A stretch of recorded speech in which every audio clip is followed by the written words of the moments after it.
Find out how your people are motivated, what drives them. Find out how they communicate, right? What is that preferred style? And it depends on, if you're a leader listening and you have 500 employees, go talk to your managers, get them to find out within their own teams. But if you're a leader of a team of 10, have a lunch and just have this conversation.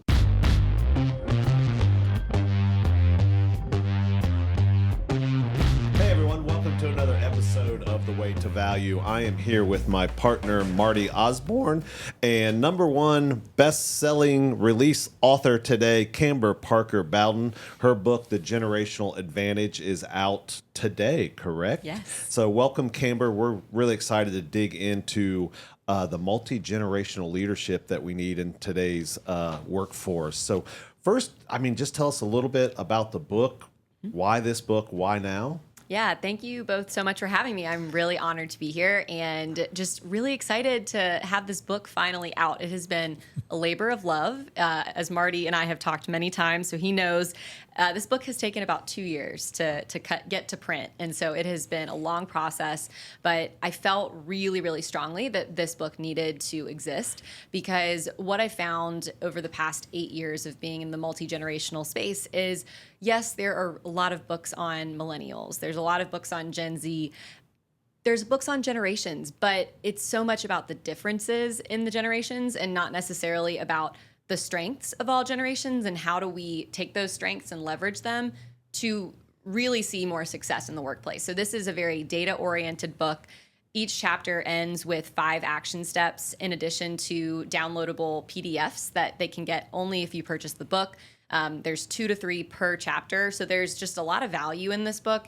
And what I found after speaking to thousands of leaders across the country and more recently North America over the past few years is I didn't have anything to give them after, right? When I was speaking, leading keynotes and workshops. And so it became very, very clear to me that something needed to happen. And that's when I started writing about 2 years ago. And so that is really the why. And I really believe, I say this often, but things are not changing. They have already changed. And so if you are a leader that is not aware of the different generations and how that impacts your workforce today, you will be in trouble in the next 5 to 10 years, if not sooner. And so that is why this book exists. People have asked me, why generations? And don't you worry that this is going to be, not necessary for people to read in a year because of how fast the world and workplace is changing. And the answer is no. I really wrote this to be timeless. Like, we look forward, we look backwards. And so all of that to say it needed to happen. And I'm just really happy that it is finally live. Yeah, well, it's exciting. I like what you said about it's already changed, right? I think sometimes we think about trends and what's out in the future, but stuff's already happened, and getting people to recognize that, especially in the workforce, because it is changing. I mean, and again, it becomes, I think you even talk about in the book, is can this be a competitive advantage or Correct. Does it become your disadvantage? Correct. It does. And I'll point out, in the book, in the flap, one of my favorite things that we say is, what if the biggest workplace challenge is also your greatest advantage, right? So stop looking at it like a challenge. Look at it as an advantage, right? And that's why we chose the name. There was a quote I heard recently. It's called "Use the Difficulty."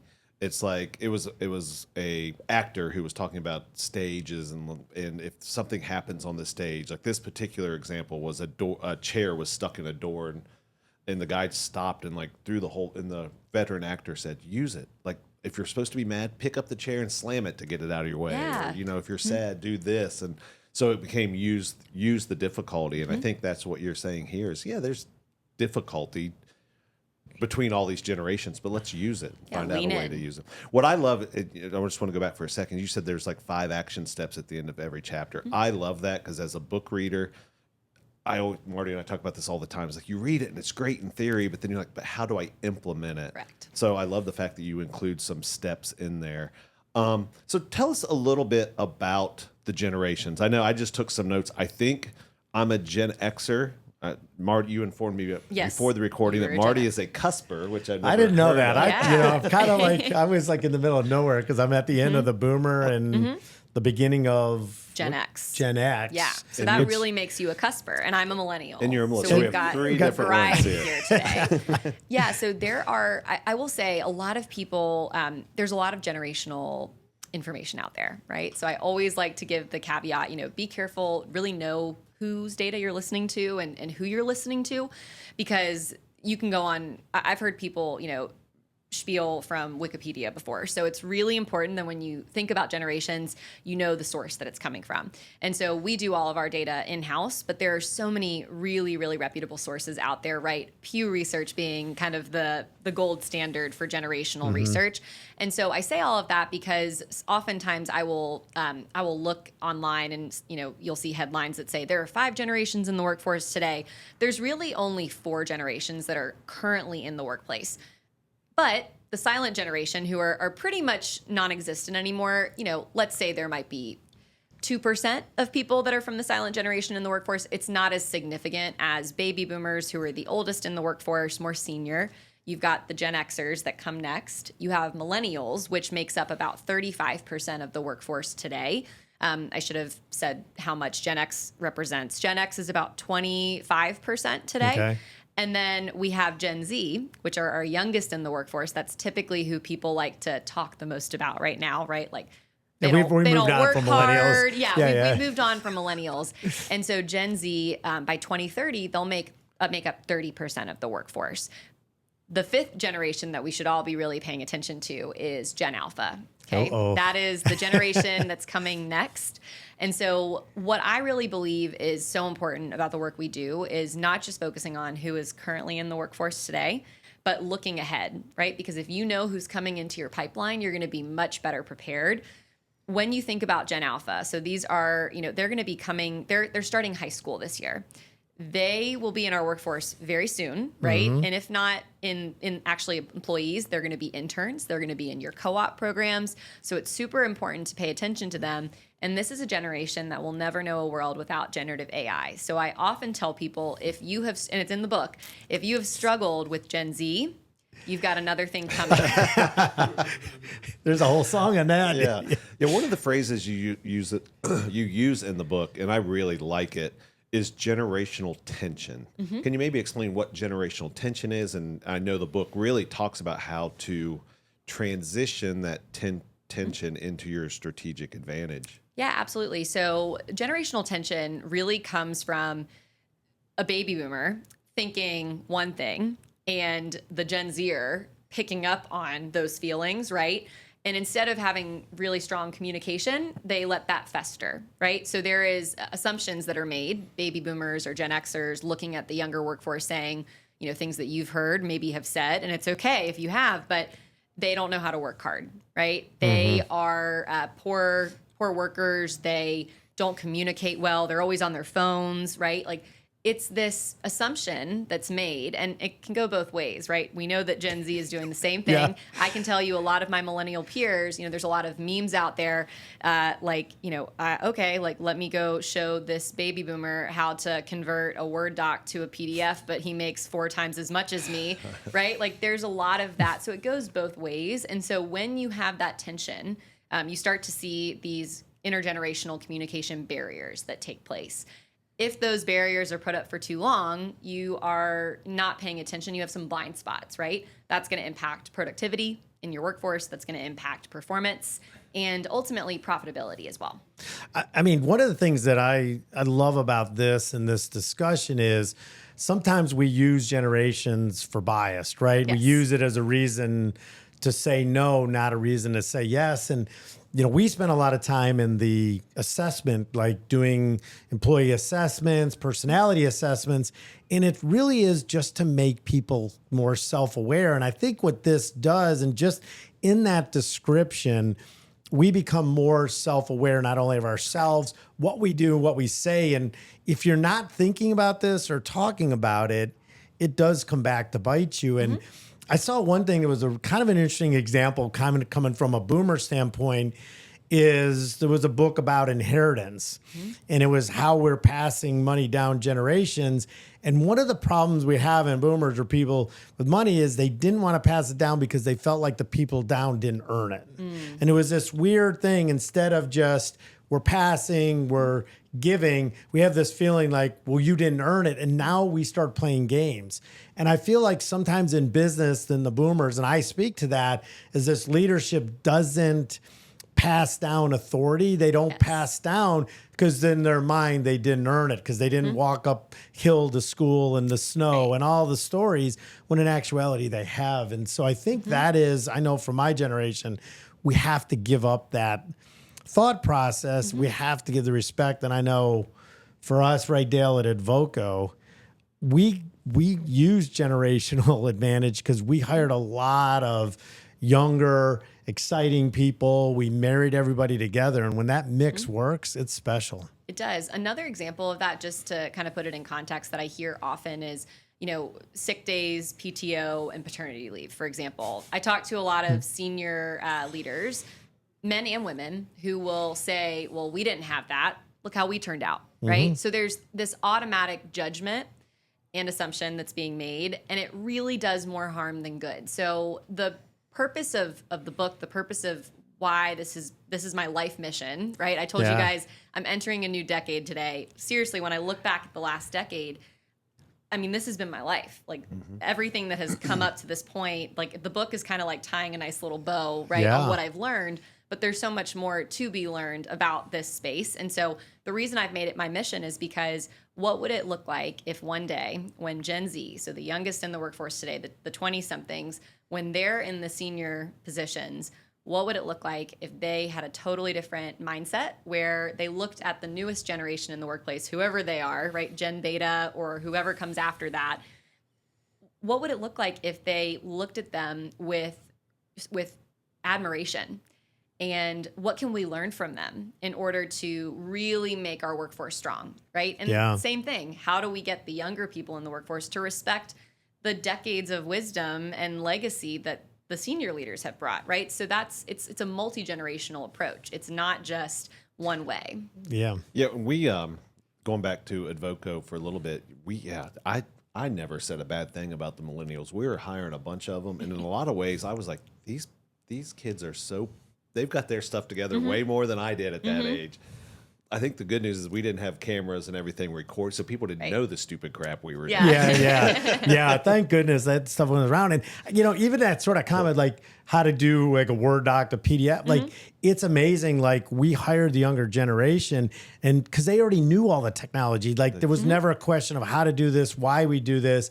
They just jumped in. What we just had to teach is some personal skills. It was actually funny is how to rent a car, or how to fill an expense, like easy stuff.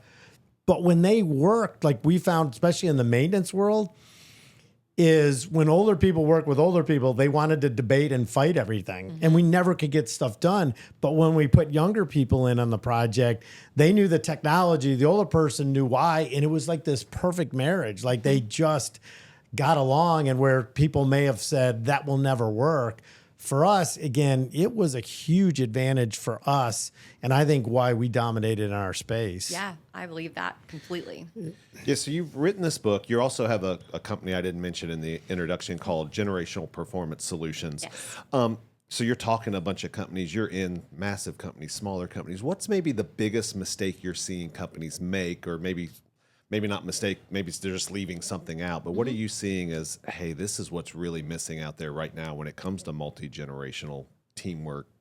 Yeah, I mean, the biggest thing is not paying attention to this, right? Again, if they're not focused on it now, they will be in 5 to 10 years. I've said this since the beginning, this should be a multi-million-dollar organization at this point, because GPS should be, because everybody needs this. Everyone listening, everybody needs this, but all the companies we work with, as cliche as this sounds, they really are proactive. I know almost immediately if somebody reaches out to us, they're going to work with us, because a CEO is not going to waste time to have me come into the office if they're not ready to make the commitment, because they already see this as a value. So that makes things easy for us, right? We can tell if somebody's really interested and serious, but this is a greater problem. So companies that we might not be working with, we know that the mistakes, I think the number one mistake they're making is not paying attention to this, which means not investing in trainings for their company, specifically around intergenerational communication.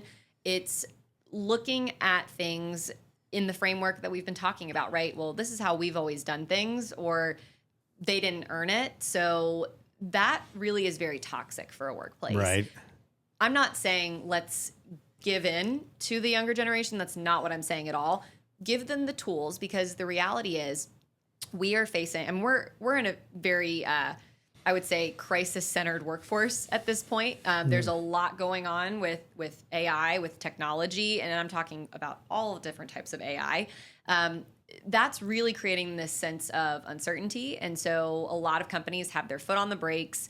A lot of companies are really unsure. They're reorganizing, they're restructuring. That's causing chaos. And so really the work that we're doing is focusing on change management, because once you understand how to prepare for the shifts in generations, that's change management. It's you're managing change better. Companies that are not prepared for that, that's the biggest mistake. And then, I'll give you a really tangible example. We have seen since COVID the return to office frenzy. I was wondering, when we start talking about this one. Yes. And so I do have, a lot of thoughts on that. I think hybrid is the future. There's a really great quote by Gallup, and it's, the future of work is hybrid, and it's here. And that is not possible if you don't trust your people. Like, hybrid means trust. It also means flexible. I don't know any generations today that don't want some type of flexibility in their workforce. I think there's this myth out there that, Gen Z, they're the mental health generation. As soon as they came in, like, they all want to work from home. That's actually not true. Our data shows that 78%, and this is from the last year, 78% of Gen Zers actually want to be face-to-face with their coworkers. They just want it on their own terms, right? So they want... That's where hybrid kind of comes into the conversation. And so that is so important for leaders to understand. And so this return to office craze that we've seen is a lot of leaders that were in a very specific generation. They said, well, they need to come in the office because when they're here, we think they're more productive. There's a lot of studies that show that's not actually true. Mm-hmm. Yeah, I think that the whole return to office is, you watching companies start to push that. I think I have one of our partners, Tom's son, works for Amazon, and he lives in DC. And one of the things they did sort of return to office, but it was 3 days a week. It was flexible. Their one demand is you have to be in the area, right? Which I thought was interesting, as opposed to I can live anywhere or do anything. At least I know if you're in the area, we can do face-to-face meetings, because for us, that was important. So it is going to be interesting how that evolves, but I do think that word flexibility, because if you think about even in the companies before COVID, before we had it, there were companies like Advoco, we're like, if you got to go to the doctor, you got to leave, you got to do this, just, we trust you. Like, you have a certain amount of work to do. We believe you get your work done. It was fine. And if somebody's abusing it, then we either have bad leadership or a bad person, and we'll solve that. Don't try to manage everybody to the worst. So yeah, absolutely. That's the mindset that I wish all leaders had. So kudos to you all for, starting there. A lot of companies don't. And I get it. I mean, if you're working for an enterprise and you're in leadership and you've got hundreds of thousands of people to manage, that might be hard, but that's when you need to empower your middle managers. And that's a very interesting topic right now. If you've paid attention to the news, AI is eliminating a lot of manager jobs. It's also eliminating a lot of entry-level jobs. So that's a generational issue, because now you have these young future talent that are coming in, and if they don't have entry-level jobs, but there's also not middle manager jobs, where are they going, right? So I'm kind of veering off into another challenge right now. But you have to have the mindset that you trust your people. And a lot of that starts with setting really strong expectations and knowing how to communicate with your people at the beginning. Yeah, in our experience, my experience is companies struggle in 3 key areas. And I think they're very similar to what you mentioned in your book. It's strategic alignment, making sure everyone's rowing and going in the same direction. Focus, which is why we call our company By Design, because we think everything should be by design, not left to chance. And then just execution. Correct. And I think part of the struggle is we've talked about it a little bit, is people always default to how they prefer to communicate. Yes. And how they prefer to be in the office or not in the office. And so I think a lot of times, just like you said, being aware of, it doesn't make me right or wrong just because, but you need to communicate. You need to do it on their terms, not your terms. So, I know Gen Z, I don't know, I could be, they might like text, right? But baby boomers or cuspers want to pick up the phone. And so they're always going to pick up the phone and be like, why are these people picking up their phone? And Right. it's like, no, it's not, never, just text them. Yeah, Like, I mean, I'm so glad you brought that up because honestly, I know I shouldn't have favorite chapters, but chapter 8 Yeah. is definitely one of my favorites because it's all about setting communication and expectations. If anyone's like, why is it so late in the book? It's because the book follows our proprietary process, the talent impact process, which is what we've now used with more than 3,000 organizations to date. So that's a pretty cool figure that I like to share. But it is a wheel, and it's all about, how do you enhance your multi-generational workforce? So to your point, I'm so glad you brought this up, Dale. The communication that you need to have with your team, it's not, okay, if you know that your Gen Zers on the team, like this sort of communication, you're always going to communicate with them that way. No, that's not what it is. It's just, let's take a step back and think about the times that you've struggled to communicate with them, right? What was it? If it's Gen Z, we know that their email viewage is dangerously low. Okay. And when we talk to Gen Z in our focus groups, they're like, yeah, we don't read our email. Okay. So when you talk to managers who are like, they just don't want to work, are you communicating with them in the most effective way? And if not, you're wasting a lot of time, right? So why don't you learn how people communicate? And that's where this data that we collect is so impactful. I'll take it one step further because it's always important to share this caveat.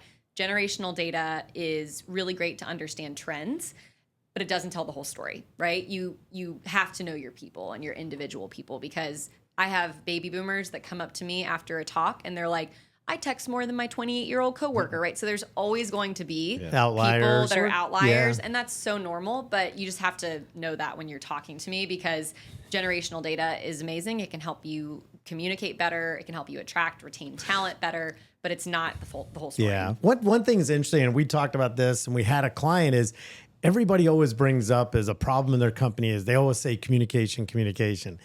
And it doesn't matter who you are, where you are, communication is hard. And one of the things we found is not only generational, but just who you are as an individual. Absolutely. I am, again, from the DISC profile, being a high D, and people will be like, didn't you read the email? And I was like, did you read your time? Like it's just how my brain operates. Absolutely. And it's not even tied to my generation, but I think all of communication just says you have to continue to work at it. Correct. And Kamber, I'm a leader out there listening to this episode, and I know this person, so I have an avatar in my head. Yes.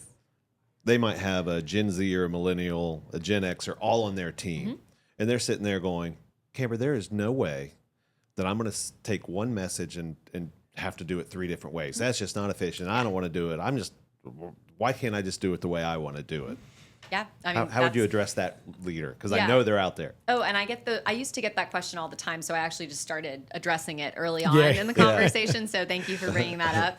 So that is like what we do, and this is another plug for the book, right? There in chapter 8, one of the downloads that you get is a tool that helps you as the manager know how people on your team prefer to communicate. So what's the top communication preference?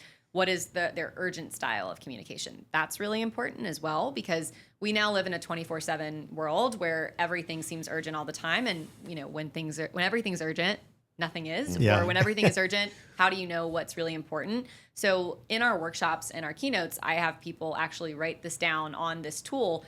What are the people that you work with? Like every single person, how do they communicate? And if they don't know, that's work in itself. And then what's their urgent style of communication? Go back to your teams, find that out. Does that mean that you have to, for one message, send, email Dale, call Marty, right? Like what? No, that's not what that means. It's a tool that you can pull out.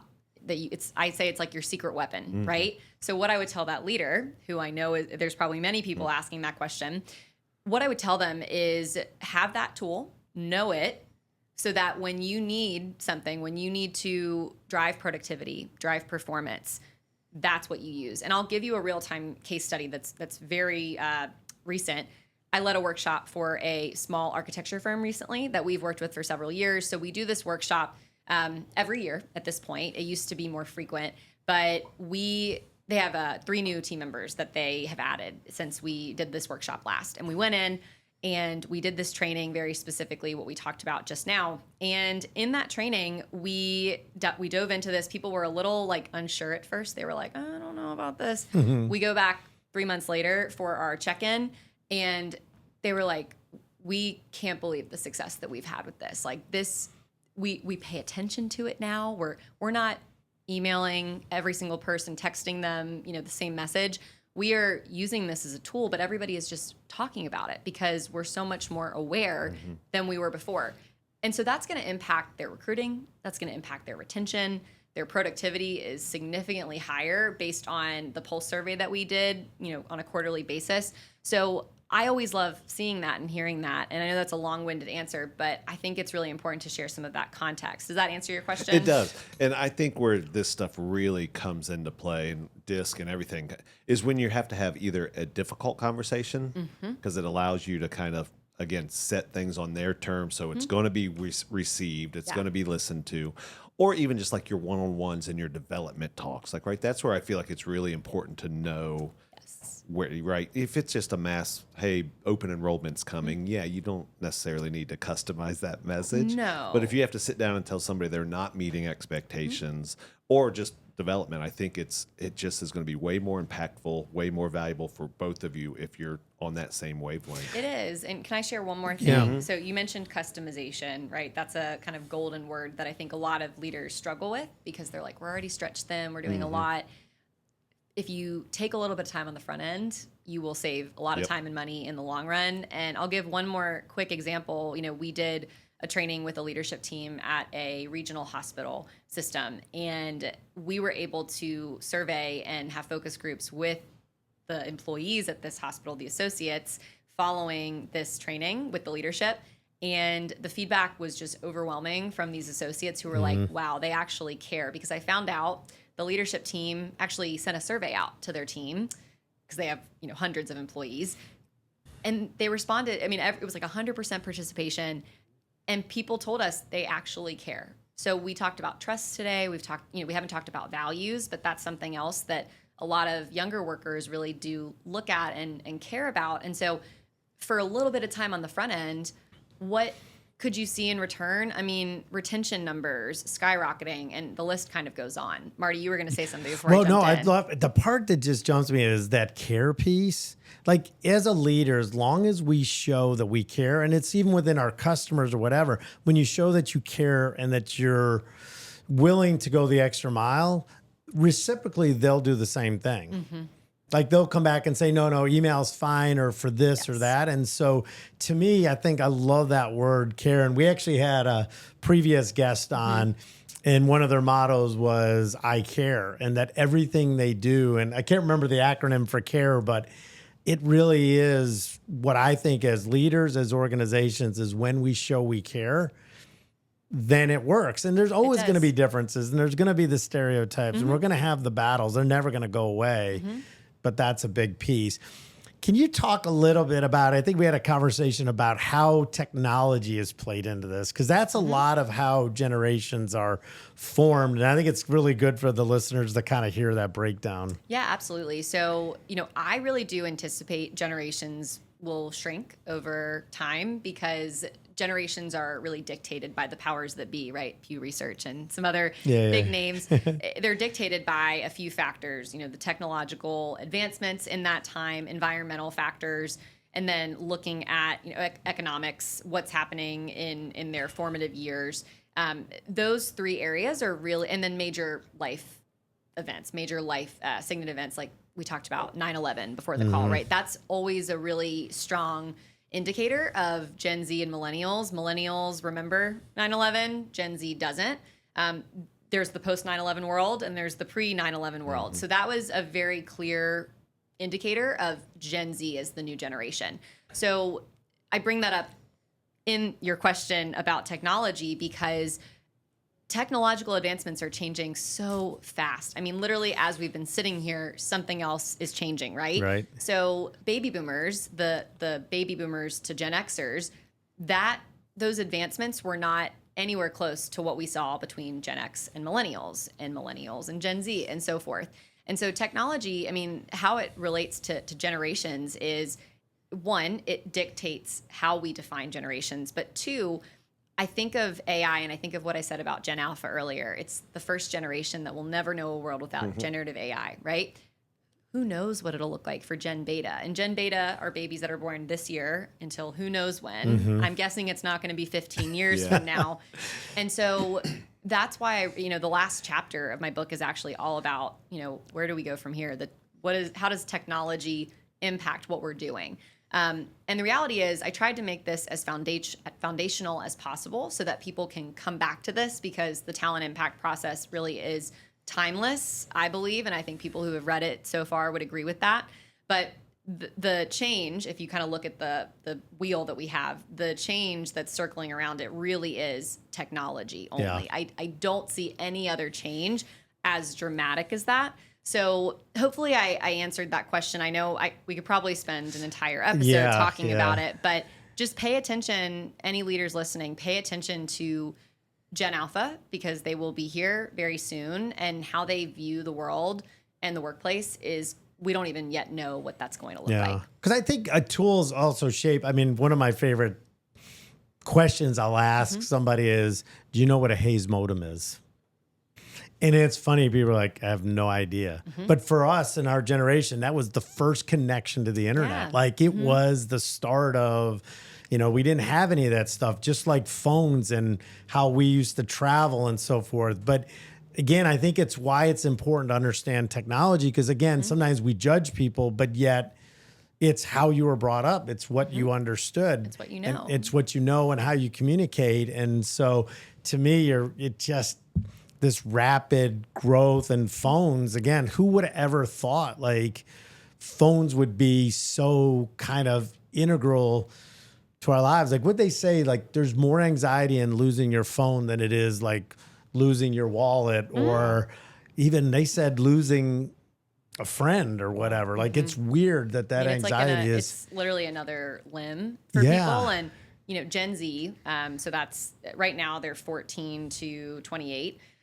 This generation are the true first digital natives. So millennials, like, we are not true digital natives. We are kind of like half and half, I would say. Kind of still remember the analog days, but very much so, like, we got Facebook and Instagram and Snapchat. But you don't remember getting a telephone cord wrapped around your head as your parents were talking like, I don't. Like that maybe shows where I stand on the millennial generation trend. But Gen Z, because of their digital nativeness, that is transferring into the workplace, showing up in things like instant gratification. They're so used to, again, having access to everything right away. And so where I often draw some parallels in the workforce, and a lot of leaders, this resonates with them, is Gen Z comes into the workforce and they're like, all right, I'm ready for my promotion. 6 months in. I'm ready to run the company. People like to chuckle when they hear that. And that's very, very accurate if you talk to any Gen Zer today. Of course, there's always outliers.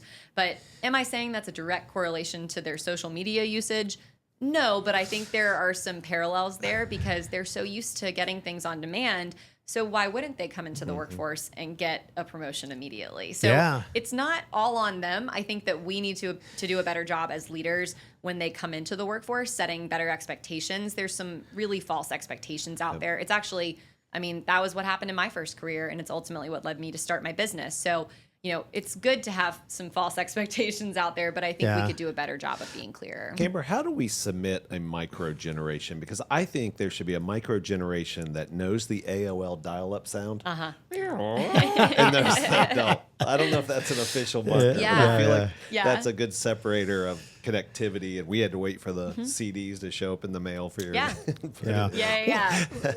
love that question, and I'll give you a short answer, right? So right now, the micro generations that are in existence, really, the first one was Xennials, right? So kind of between Gen X and Millennials.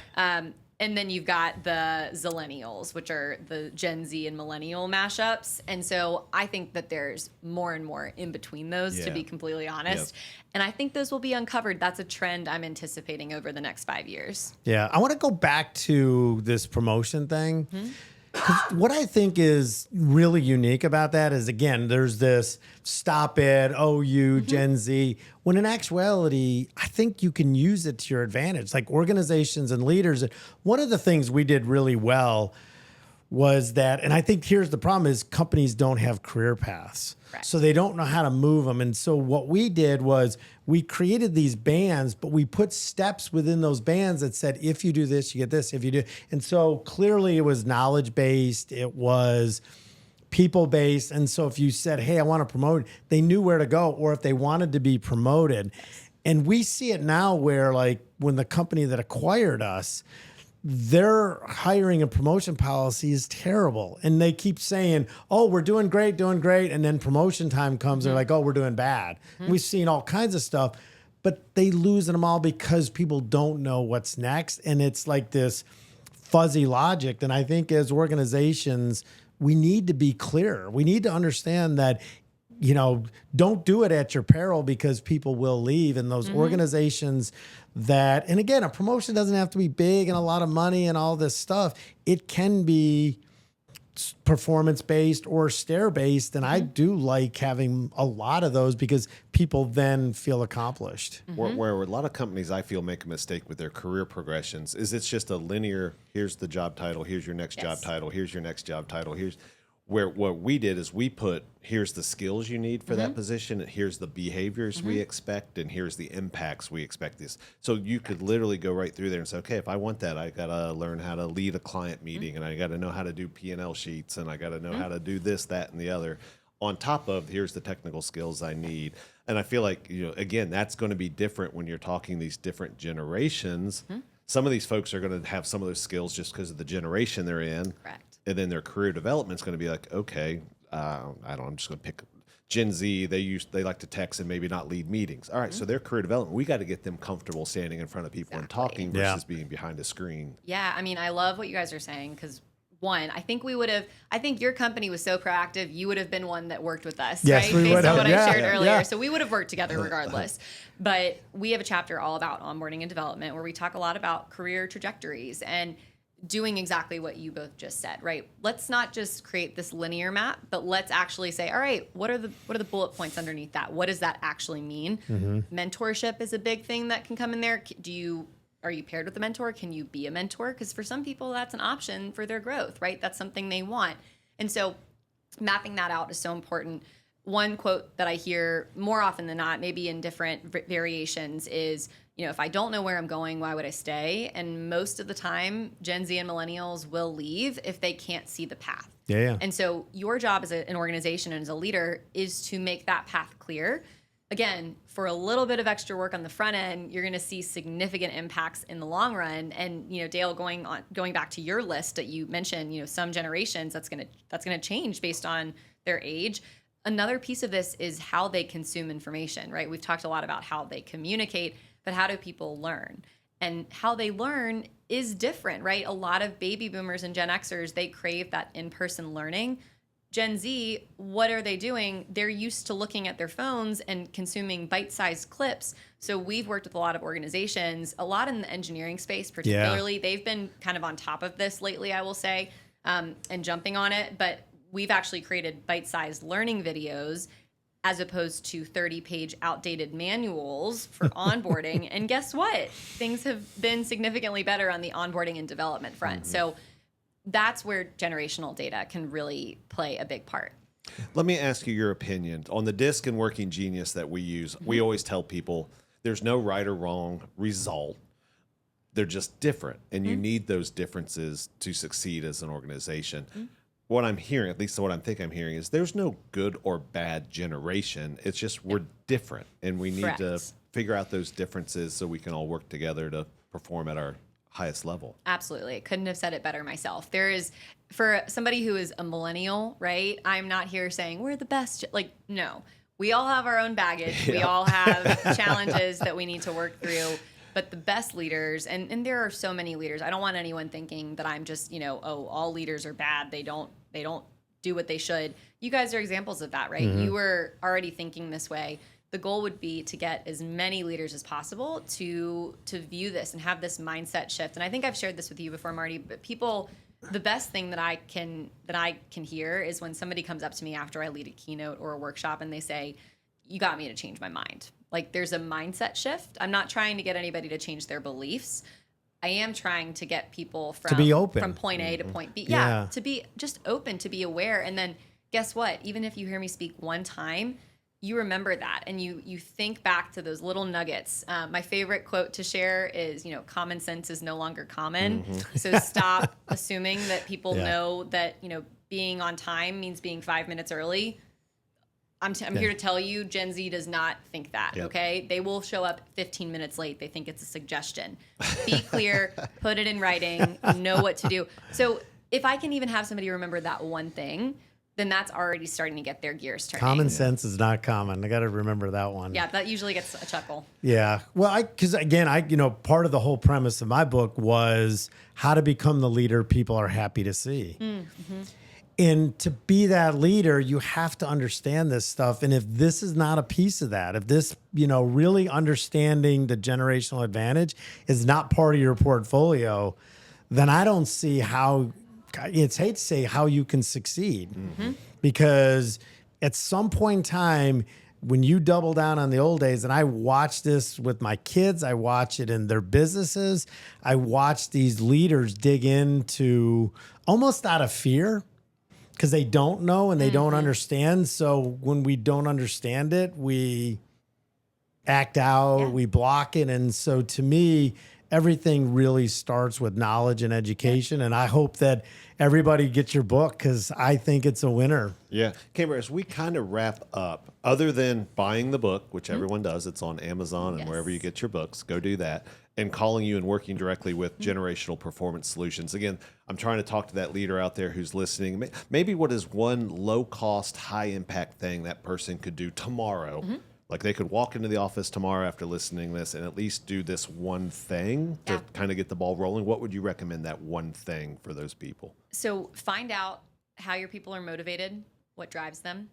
Find out how they communicate, right? What is that preferred style? And it depends on, if you're a leader listening and you have 500 employees, go talk to your managers, get them to find out within their own teams.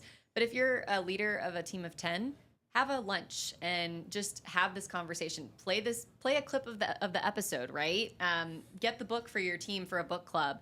Have the conversations, even if it's just scratching the surface, right? But really it uncovers just a lot of great conversation. And I think but if you start with that, know how your people are driven. Trust me, there's a lot of people out there in my audiences that have no clue, because I'll ask, how many of you know what truly drives your people? Or how many of you know how your people communicate? And it's not money, is it?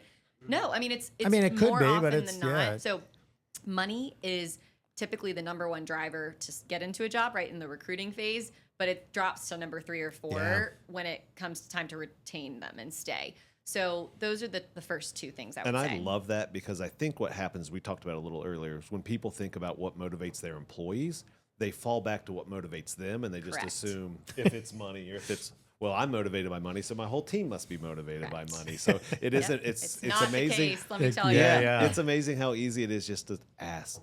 Just all you have to do, and don't like recreate the wheel. Don't stretch yourselves even more thin. Like incorporate it in what you're already doing. You have a Monday team meeting, go do it then, right? I guarantee you, your people will be thrilled that you asked. I agree.